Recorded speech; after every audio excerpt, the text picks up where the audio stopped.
સુરત શહેરમાં કાયદો અને વ્યવસ્થાને લઈને ચોંકાવનારી ઘટના સામે આવી। એમએલએ લખેલી કારમાં ફરતા બે શખ્સોને ઉત્તરાયણ પોલીસે નશાની હાલતમાં ઝડપી પાડ્યા।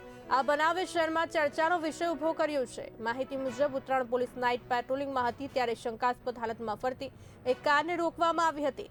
કાર પર એમએલએ લખેલું બોર્ડ લગાવવામાં આવ્યું હતું, જેને કારણે શરૂઆતમાં ખાસ ધ્યાન આપવામાં આવ્યું, પરંતુ પોલીસે તપાસ કરતા કારમાં બેઠેલા બંને શખ્સો દારૂના નશામાં હોવાનું બહાર આવ્યું। પકડાયેલા શખ્સોની ઓળખ પ્રફુલ્લ સંઘાણી અને આશિષ વેકરિયા તરીકે થઈ છે। બંને વ્યક્તિઓ ખોટો રોફ જમાવવા માટે એમએલએ લખેલી બોર્ડ લગાવીને શહેરમાં ફરી રહ્યા હતા। પોલીસે તરત જ કાર્યવાહી કરી બંનેને કસ્ટડીમાં લીધા અને તેમની સામે કાનૂની કાર્યવાહી હાથ ધરી। આ ઘટનાથી સ્પષ્ટ થાય છે કે કેટલીક વ્યક્તિઓ ખોટી ઓળખનો સહારો લઈને કાયદાની આંખમાં ધૂળ નાખવાનો પ્રયાસ કરે છે, પરંતુ ઉત્તરાયણ પોલીસે સતર્કતા દાખવીને સમયસર કાર્યવાહી કરીને આવી પ્રવૃત્તિઓને અટકાવવાનો સંદેશ આપ્યો।